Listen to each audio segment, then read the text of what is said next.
let's talk about Python lists today. Now, what is a list? A list is simply a collection of ordered elements. Now, these elements are mutable, which means they can be changed. You can change and modify lists in Python. We're going to talk about this later on, and these elements that you add inside this list, they can be of any data type. You can add a list inside a list. You can add an integer, a float, a string, boolean. You can add anything inside a list. And lists are very easy to create. All you have to do is just type a squared bracket, and then inside the square bracket you type the elements you want separated by commas. So 1, 2, just 3. You can add something inside like a string, say hello. You can add a float, say 3.2. You can add a list inside a list.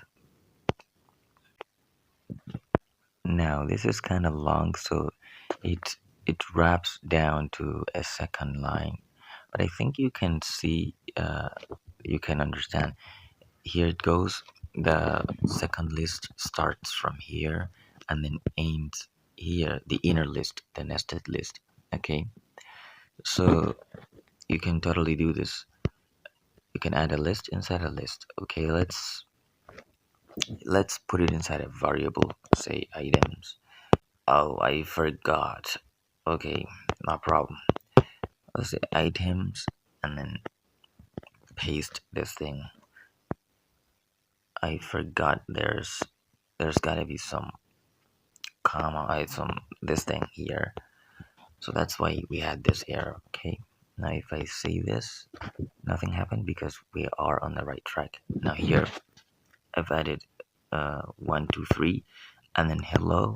These are all different data types, and then float, and here is a list inside a list. It starts here and ends here, and this is the open of the outer list, and the closing of it is right there. I hope this is clear. You can access any of these elements and do something with it, but first let's see how we can access them. So you can just type the name of your variable, item, I think it's items, and you put a set of squared brackets just like you would when you want to do a slice operation. So inside there you want to access an item at a specific index. That's why I told you that lists are ordered. They have a specific order. Think of them as like a list of items that you have on a paper, a piece of paper. Now, on this piece of paper, when you write lists of items, for example, fruits, you will have apple, and then you will have serial numbers that aligns with the number of items you have in your list. For example, apple is number 1, banana is number 2, mango is number 3. Now, Python lists are exactly the same. They have indexes. So the only difference is that Python lists starts counting from 0. The index starts at 0. It doesn't start from 1 like you would in a paper. Okay, so here if I type 0, you're gonna see it's gonna return this 1. It says 1 because 1 is the one at index 0. Now what if we want to return this hello? Okay, hello is at index 3. See, 0, 1, 2, and 3. So if I do items at index 3, it's gonna give me hello. Now if I want to return this second list that is inside my list, I will just need to type the index of it. Let's see, it's at index 1, 2, 0, 1, 2, 3, 4, 5. It's at index 5, so we can just do items 5. We see we have another list. So that's how you access these items inside a list, and then you can do anything with that. Okay, in a normal scenario, you will not see lists, like you will not hard code lists. You're gonna have the lists created by user data or something like that. We may even do an example of that, in the at the end of this video. You're gonna, get the list dynamically in most cases rather than just type it yourself, because some of you may say that, yeah, it doesn't make sense. You type them by yourself and then you're just trying to use them, which in a real scenario you're not going to be doing this. This is just for practice. The data will come from somewhere else and then you will just do the manipulation and stuff like that. But now that we don't have anywhere to source the data from, so we're going to be providing the data by ourselves and then manipulating it here. I hope that makes sense. There are ways that you can modify this list. If you have a list, you can modify it. Now, what do I mean by modify it? That is why I told you that a list is a collection of ordered mutable items. What do I mean by mutable? Mutable, which means they can be changed. You can modify them. Okay. Now all we've done is just created a list and access specific items in it. We've never modified it. Now we're gonna do that. We're gonna see how we can modify a list. Okay. So here we have this item list, which is items. If I do like this, it's gonna return the list, right? So how do we remove things, for example, because this items is kind of too much. They are kind of much. So we're gonna start from removing instead of adding. Okay, we're gonna work with that. Yeah. So uh, there's a way to remove things, which is you're gonna just type the name of the items and dot. These are called methods. Dot remove. I'm gonna type it and then. So this is called a method because it's part of some class, and then you just call it when you want to use it. That's it. Okay, so now inside this dot remove, you're gonna specify what item you want to delete. Okay, so I will say I want to delete this second list because it's kind of too much. So let's do that. Just I'm gonna copy it and paste. Yeah. So if I say that now we have removed it successfully, I can just check that by doing this. You're gonna see we have no second list. We have no nested list inside our list. We have just 1, 2, 3, hello, 3.2. Okay, now if you want to add something, it's very easy and very similar. We can just do, instead of items dot remove, we're gonna do items dot append. Items dot append, and then you're gonna type what you want to append inside this list.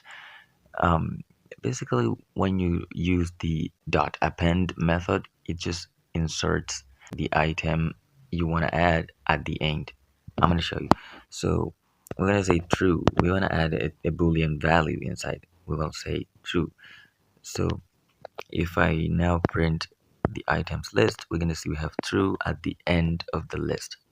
Now, this may not be what you desire. Sometimes you may not want to add things at the end. So you can specify an index you want to add the item in using the insert method. Instead of dot append, you can use dot insert, and then you specify an index that you want to insert at. Let's say we want to insert at index 0, which is the first one. We want to insert false. There's also a boolean value. So if we check out our items list right now, you see we have false and then everything else. There's also another one called dot pop, which is also used to remove an item, but this one is kind of a little bit different from the others. If you type items dot pop, it's just gonna remove this last item, which is true, and then it's gonna return it. Yeah, I have no idea why it returns it, but it does. So let's do that. You see, it's gonna tell you that, yay, I removed true. That's what it does. Okay, I just cleared the terminal. It's kind of a bit messy. There's also dot reverse, which is gonna return the items in reverse order. So items are reverse, and then if you just do items, you're gonna see that false was at first index, and now it's at last. And this one was the last thing, and now it's the first. So it's kind of did what it said it would do. And there's a way to copy items. For example, if I do items and then I type this squared brackets and go colon, it's gonna copy the items list. Now if I want to store this in a separate variable, I can just do items 2. Now I have a copy of this items list. I can just do items 2. It's gonna go with exactly the same thing. Now these two are completely different. I can add a thing inside or remove something from my items list, and it's not gonna affect the items 2 list. You're gonna see that. I'm gonna remove this 3.2, and then now if I go items, so we don't have 3.2. What if I do items 2? We have it.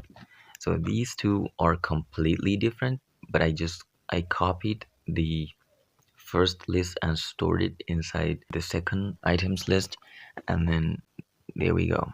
They are now completely different. They are all standalone things. There's another method called dot count. Now if you specify an item, it's going to tell you how many instances or how many occurrences of the item are inside of the list. So let me do 3. It's going to tell you that we have only 3 in the list. Yeah, we have only 1. This is 3.2. It's not the exact same thing. And we can, if we had like multiple items of the same value, we can just type this count and it's going to tell us how many occurrences of that same item are in that list. In this case, we don't have so many 3s. It just shows 1. We can also check the existence of an element inside the list. If you just type the name of the thing you want to look for example, I'm going to just go false. I'm going to use a keyword called in. It's that simple. So in, this is a built-in keyword in Python. We use it in for loop and also to check existence, just like we are doing right now. So we're gonna do false in items. Yeah, true, we have false in this items list right here. So have it in the items 2. We can just do false in items 2. It's gonna tell us that true, it exists. Now we can also delete all the items inside a list. We can just do clear, and now items 2 will be an empty list. Items 2, you see we have an empty list. Now there's another method that you can use to add multiple items inside a list. We say items and then we do add a method dot, sorry, not dot add. We have this method dot extend, then we'll add a list inside this dot extend, and inside here we can just add multiple items that we want to add. So items dot extend 1 2 3. Now if you look closely, this one is also a list, so we kind of merging the two. Okay, these 1 2 3 will be added to the end of the items list. So if I do items, we're going to see them at the end, like 1 2 3. There we go. So that's that. You may think that we can use the dot append method to do this. For example, you can think that we can say like items dot append I and these things, right? But this will not do it like this. It will add a second list inside our list. It will consider all of these a single element and then add it all. So dot append will just add a list inside our list instead of adding the individual elements. No, it will not do that. It will just add them all as a single element. So now if I do items, we're gonna see them all as a list. You see here it's the start of the list and that's the end of the list. Let's do the last thing we're gonna discuss here is called list concatenation. We can merge two lists by doing something like this. Say list one, list two. Now we have list one that says 1, 2, and list two that says 3, 4. Now we're gonna have list three, which is gonna combine list one and list two. So list one plus list two. That's all we have to do. If we print list three, we're gonna see we have 1, 2, 3, 4. It's just like list one dot extend list two. It's the same thing. I told you that I'm going to show you an example of where the data comes from when it comes to lists, because you're not going to be hard coding things and writing lists by yourself. Whatever you store in the list, it comes dynamically. It comes from user data. It comes from some inputs that users have written. So I've written some program that asks the user his name and age and then stores the name in a list, so that just to kind of give you an idea of how these lists work. Okay, and then it prints a message saying, the name, for example, Al Amin is so years old. Just to kind of, show you after collecting the names, you can do something with them. So let me demonstrate. Here, if I run the program, it's inside app.py. It asks, what is my name? So I'm going to say Alamin, and then what is my age? I'm going to say, let's say, I don't know, 15.